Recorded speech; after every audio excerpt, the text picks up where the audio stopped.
የኤፍቢአይ ወኪል ለመሆን የነበረኝ ምኞት ወደ እስልምና መራኝ።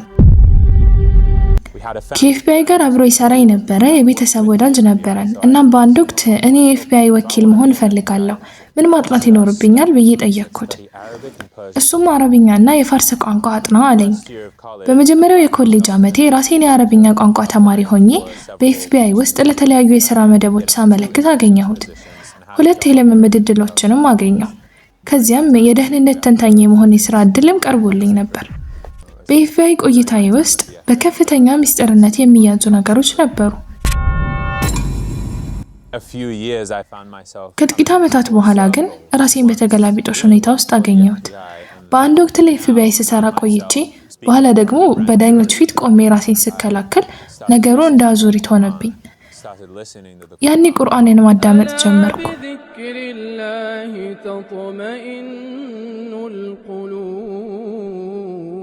እርሱ በግልጽ ከዚህ ዓለም ይሆን አልነበረም።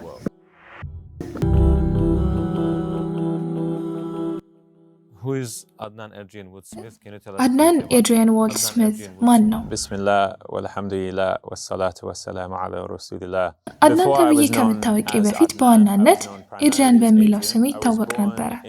የተወለድኩት በ1988 እንደ አውሮፓውያን አቆጣጠር ከአሜሪካዊት እናትና ከብሪታንያዊ አባት ነው። ወደ እስልምና የመጣሁት በኮሌጅ የመጀመሪያ ዓመቴ ነበር። በዚያን ጊዜ በአረብ ሀገራት በመካከለኛው ምስራቅ አረብኛ በማጥናት በአጠቃላይ የ1 ዓመት ተኩል ጊዜ አሳልፌ ነበር። በመቀጠል ለጥቂት ዓመታት ወደ ካሊፎርኒያ አቀናሁ። በዚያም አሁን የ12 ዓመት የትዳር አጋሪ የሆነችውን ባለቤቴን አገባ። ከዚያ በኋላ ላለፉት 10 ዓመታት በፕሮቪደንስ ሮድ አይላንድ ቆይተናል። እዚያም በብራውን ዩኒቨርሲቲ ኢማምና የሙስሊም የእምነት መሪ ሆኜ አገልግያለሁ። በአሁኑ ጊዜ ደግሞ በሃርቫርድ ዩኒቨርሲቲ የዶክትሬት ዲግሪ እጩ ነኝ። ለመሆኑ ከእስልምና በፊት በሃይማኖት ረገድ ህይወትህ ምን ይመስል ነበር? በምንስ ታምን ነበር?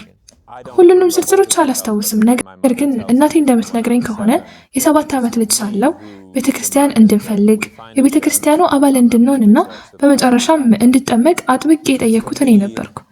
ምክንያቱም ለእኔ እምነት፣ ሃይማኖት፣ ክርስትና የሚሉት ነገሮች ከሁሉ በላይ አስፈላጊ ነገር ነበሩ። በልጅነቴ በቤተክርስቲያኔ ውስጥ በጣም ንቁ ተሳትፎ ነበረኝ። ለምሳሌ ያህል በሁለተኛ ደረጃ ትምህርት ቤት የመጨረሻ ዓመቴ ላይ በወጣቶች የእሁድ ፕሮግራሞች ላይ ስብከትን ሰጥ ነበር። እናም በብዙ መንገዶች በቤተክርስቲያኗ አሳተፍ ነበር። ነገር ግን በእነዚህ ዓመታት በቤተክርስቲያኗ ውስጥ ያየኋቸው በእውነት የረበሹኝና ያልተረዳኋቸው የክርስትና ክፍሎች ነበሩ። ነገር ግን ከፈጣሪ ጋር ግንኙነት እንደሚያስፈልገኝና ሃይማኖትም እንደሚያስፈልገኝ በሚገባ አውቅ ነበር። እናም ይህች ቤተክርስቲያንና አጠቃላይ ክርስትና በቂ ነው። እኔ ውስን አእምሮ ያለኝ ውስን ሰው ስለሆንኩ ምናልባት ከዚህ የተሻለ ነገር ላገኝ አልችልም ብዬ አስብ ነበር። እናም ስለዚህ በዚህ ዓለም ስኖር የምችለው ምርጡ መንገድ ይህ ነው፣ በዚህም መጓዝ እችላለሁ አልኩኝ። ለራሴም ይህንኑ ነገርኩት። የዚህ እምነት የትኞቹ ክፍሎች ናቸው የረበሹክ? የትኞቹ ክፍሎችስ ናቸው ምክንያታዊ ሆነው ያልታዩ? የመጀመሪያው ክፍል እምነቱ ሳይሆን አተገባበሩ ነበር። በመጀመሪያ ደረጃ በአምልኳቸውና በእምነታቸው ረገድ በጣም የተለያዩ መንገዶችን የሚከተሉ እነዚህ ሁሉ የተለያዩ ክፍሎች የመኖራቸው ነገር ነበር። ሌላኛው ቁልፍ ነገር ደግሞ በቤተ ክርስቲያን ውስጥ ሳድግ በተለይም ሁለተኛ ደረጃ ክፍሎች ላይ ስደርስ ያስተዋልኩት የአምልኮ ስርዓቱ የራሱ መዋቅር ያለው ሆኖ ሳለ ለ1 ዓመት ብቻ የሚቆይ አዲስ ዋና ፓስተር ሲመጣ ነገሮች መለወጥ ይጀምራሉ። የምናመልክበት መንገድ መለወጥ ጀመረ። የአገልግሎቱን አጠቃላይ ቅደም ተከተልም ይለውጠው ነበር። እናም ጥያቄ ፈጠረብኝ። ሌሎች በማይስማሙባቸው በአንድ ሰው ብቻ በሚደረጉ ጥቂት ውሳኔዎች አምላክን የምናመልክበት መንገድ እንዴት በቀላሉ ሊናጋ ይችላል? ሊያውም በስልጣን ጥመኝነት የሚደረጉ ውሳኔዎች እያልኩ ራሴን እንድጠይቅ አደረገኝ። እናም ያ በጣም ይረብሸኝ ነበር። ጥሩ፣ ወደ እስልምና ያደረግከው ጉዞ እንዴት ተጀመረ? 8ኛ ክፍል እያለን ነበር የሙያ ፍላጎት መለያ ፈተና ወስደን ከፍተኛ ውጤት ያመጣሁበት የህግ ማስከበር ዘርፍ ላይ ነበር። እናም ወደ ህግ ማስከበር ከገባው ፖሊስ መሆን እችላለሁ ብዬ አሰብኩ። ነገር ግን ትልቅ ደረጃ ለመድረስ ከፈለኩ የመጨረሻውና ከፍተኛው የህግ ማስከበር ተቋም ኤፍቢአይ ነው። ከዚያ ጊዜ ጀምሮ ወደ ኤፍቢአይ መግባት እንደምፈልግ አውቅ ነበር። በዚህ ወቅት ደግሞ መርማሪ ሆኖ የሚሰራና ከኤፍቢአይ ጋር አብሮ የሰራ የቤተሰብ ወዳጅ ነበረን። ስለዚህ ከሱ ጋር ለተከታታይ ጊዜ አወራንበት። እናም በአንድ ወቅት እሺ የኤፍቢአይ ወኪል መሆን እፈልጋለሁ፣ ምን ማጥናት ይኖርብኛል? ስለ ወንጀል ላጥና፣ ስለ ስነ ልቦና ወይስ መሰል ነገር ላጥና ብዬ ጠየቅኩት። እሱ ግን አይደለም አለኝ፣ አረብኛና ፋርሰኛ አጥና አለኝ። አሁን ላይ አረብኛና ፋርሰኛ ተናጋሪዎች በጣም ይፈለጋሉ አለኝ። ከነዚህ ቋንቋዎች አንዱን ወይም ከተቻለ ደግሞ ሁለቱንም ካወቅ በቀላሉ ወደ ድርጅቱ ትገባለህ አለኝ። በዳርትማውት ኮሌጅ በመጀመሪያ የኮሌጅ ዓመቴ ራሴን የአረብኛ ትምህርት ክፍል ተማሪ ሆኜ አገኘሁት። የአረብኛ ዋና ክፍል ተማሪ እንደመሆናችን አንዱ መስፈርት አረብ 10 የሚባለውን ወይም አረብ 10 የሚባለውን የአረብኛ ባህል የሚያስተዋውቅ መግቢያ ትምህርት መውሰድ ነበረብን። እናም የመጀመሪያ ዓመቴ የክረምት ወቅት ነበር። ይህንን ኮርስ እየወሰድኩ ነው። አንድ ቀንም በዚያ ክፍል ውስጥ ኢስላም ኤምፓየር ኦፍ ፌይት የተሰኘ ልዩ ዘጋቢ ዶክመንተሪ እንደተመለከትን አስታውሳለሁ። በዚያ ቪዲዮ ውስጥ ነበር በህይወቴ ለመጀመሪያ ጊዜ አዛን የሰማሁት። በዚያ ዘጋቢ ፊልም የትምህርት ሂደት ውስጥ በዚያ የመማር ክፍል ብዙ ጊዜ ሰማሁት። በዚያ ዘጋቢ ፊልም የትምህርት ሂደት ውስጥ ያንን ዘጋቢ ፊልም የመማር ሂደት ውስጥ ብዙ ጊዜ ያንን አዛን ሰማሁት። እናም በኒው ሃምፕሸር በረዷማ መልክዓ ምድር ውስጥ ስጓዝ ከዚያ በኋላ ለቀናት ምናልባትም ለሳምንታት በዙሪያ ያለው ነገር ሁሉ አዛኑን የሚያስተጋባ መስሎኝ እንደተሰማኝ አስታውሳለሁ። በውስጤ ሲያስተጋባ ተሰማኝ። እናም ወደ አንድ ነገር እየተጠራሁ እንደሆነ ተሰማኝ። ከዚያ ጊዜ ጀምሮ ስለ እስልምና መመርመር ጀመርኩ።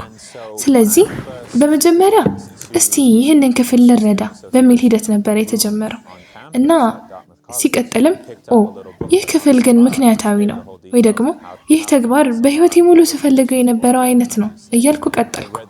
ስለዚህ የተሻለ ክርስቲያን ለመሆን እነዚያን ነገሮች ላድርግ ብዬ አሰብኩ። እናም ለመጀመሪያ ጊዜ በዳርትማውት ኮሌጅ ግቢ ውስጥ ወደሚገኘው የሙስሊም ተማሪዎች ማህበር ሄጄ ስለ ሰላት የሚገልጽ ትንሽ ቡክሌት ስወስድ የሰላት አሰጋገድን ሙሉ ዝርዝር፣ ሁሉንም መስፈርቶች እና በውስጡ የሚባሉትን ነገሮች ሁሉ የያዘ ነበር። እሱን አንብቤ ስጨርስ በህይወቴ ሙሉ ስፈልገው የነበረው ይህ ነገር መሆኑን ተረዳሁ። ስለዚህም እኔ እስቲ ልማር ብዬ አሰብኩ። ምክንያቱም ያደግኩት የቡዲስትን አካሄድ ወይም ከሂንዱይዝም የተወሰደን ነገር ወይም የሆነን የዮጋ ክፍል አሊያም መሰልን ነገር ወስደው በዚያ ምክንያት የተሻሉ ክርስቲያን ለመሆን ከሚጥሩ እናም ከሆኑ የክርስቲያን ፓስተሮች ጋር ነበር። ስለዚህ እኔም እሺ ይህንን የሙስሊም ተግባር ይህንን የሰላት ነገር ወስጄ የተሻለ ክርስቲያን ለመሆን ልሞክር፣ የተሻለ ክርስቲያን ለሆን ብዬ አሰብኩ። በጸደይ ረፍት ወቅት ሃሪኬን ካትሪና የተባለው አውሎ ነፋስ ወደ ወደማት ወደ ኒው ኦርሊንስ የሚስዮናዊ ጉዞ ሄደ። እዚያም በአውሎ ነፋሱ የተጎዱ ሰዎችን ለመርዳት እየሞከርን ነበር። እናም በስራዎች መካከል ባለው የረፍት ጊዜ ወደ ፕሮግራሙ መሪዎች ሄጄ ምስራቅ ወዴት እንደሆነ ታውቃላችሁ እላቸው ነበር። ቂብላን እፈልግና ሰላት እሰግድ ነበር። እነሱም ይህ ሰው ምን እያደረገ ነው በሚል በጎንዮሽ ዓይን ይመለከቱኝ እንደነበር አስተውል ነበር። እንደ ክርስቲያን በዛ ወቅት በይፋ ሻሃዳይን ከመያዜ በፊት ወደ 2 ወር ገደማ ይቀረኝ ነበር።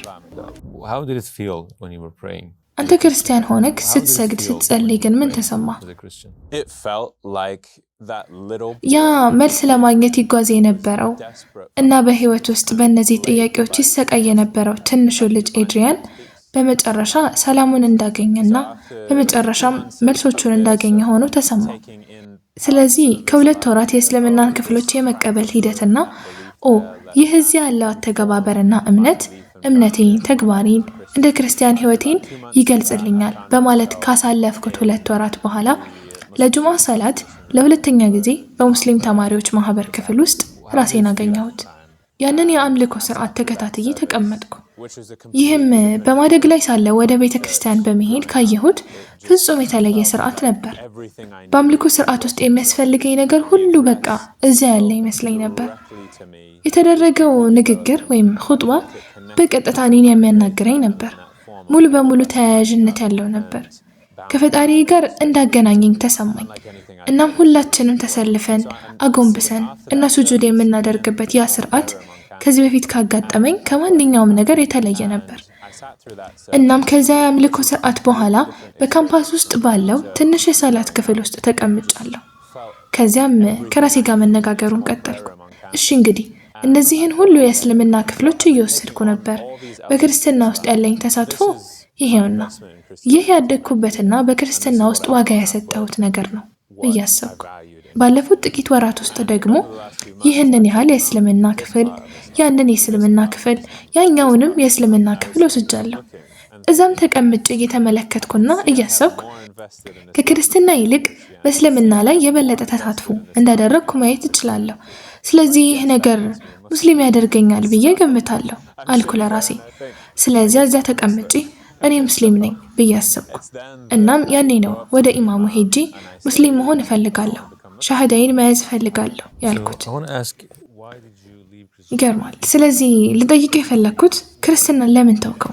አንዳንድ አለመጣጣሞች፣ ቅራኔዎችን አይተሃል? እሺ፣ ክርስትናን እንደተውኩኝ በጭራሽ ተሰምቶኝ አያውቅም።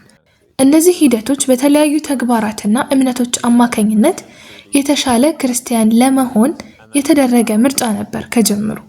ከዚያም እውነተኛው ክርስቲያን፣ እውነተኛው የክርስቶስ ተከታይ ሙስሊም መሆኑን አገኘሁት። ኢየሱስ ክርስቶስ አለይሂ ሰላም እሱ ሙስሊም እንደነበረና ወደ እስልምና እንደተጣራ ተገነዘብኩ። ስለዚህ ክርስትናን የተውኩት ከአንድ የተወሰነ ሰውና ከአንድ የተወሰነ ቡድን ጋር ራስን የመለየት ጎሳዊነት በነበረው ረገድ ነው። በአጠቃላይ ሁሉም እምነት ስሙን የሚያገኘው ከአንድ ህዝብ ወይም ከአንድ ሰው ወይም ከአንድ ባህል ነው አይደል? ክርስትና ከክርስቶስ፣ ቡዲዝም ከቡዳ፣ አይሁድነት ከአይሁድ ወይም ከይሁዳ ህዝቦች። እናም እነዚህ ስሞች ሁሉ ከተወሰኑ ህዝቦች የተወሰዱ ናቸው። ነገር ግን እስልምና ስትመለከት በፍጡራን የተሰየመ አይደለም። እሱ ራሱን የቻለ ጽንሰ ሐሳብ ነው። እናም የሁሉም ሰው ነው። በዚያም ላይ የኢየሱስ ክርስቶስ አለይሂ ሰላም መንገድ ጭምር ነበር። እናም የተሻለ ክርስቲያን ለመሆን እየሞከርኩ ባለሁበት ወቅት ለኔ ከክርስቲያን ይልቅ የተሻለው ስም ሙስሊም መባል መሆኑን አገኘሁት። እሺ፣ በዙሪያ ያሉ ሰዎች ወደ እስልምና በመለወጥህ ምን አይነት ምላሽ ነበራቸው?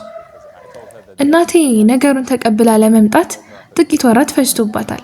ለዚህም ተጠያቂነቱን ራሴ ወስዳለሁ። ምክንያቱም ሻሃዳ በያዝኩበት ቀኑ ሲያልቅ ደውዬላት እማዬ ስለ አንድ ነገር ላናገርሽ እፈልጋለሁ አልኳት። እሷም ኤድሪያን አሁን ገና በሩን ዘግቼ እየወጣው ነው፣ ትንሽ ሊቆይ ይችላል፣ ወደ ባክ ሶሳይቲ ኮንሰርት እየሄድኩ ነው፣ በኋላ ስለዚህ ጉዳይ ማውራት እንችላለን አለችኝ። እኔም እማዬ እኔ ሙስሊም ሆኛለሁ አልኳት ወዲያው። እሷም መሄድ አለብኝ፣ በኋላ እንነጋገራለን፣ ቻው ቻው አለችኝ። እናም ተጨንቃ ነበር። እንዲሁ ከሷ አመለካከት አንጻር እኔ አስቸጋሪ ሳምንት እያሳለፍኩ እንደነበር ታውቅ ነበር። ነገሩን ተቀብላ ወደ እኔ ለመምጣት የተወሰነ ጊዜ ፈጅቶባታል። ታዲያ እሺ ከዚያ ምን ሆነ? ወደ ኤፍቢአይ ሙስሊም ሆነህ ነበር የገባኸው? Right, so my aspiration to be an FBI agent brought me into Islam.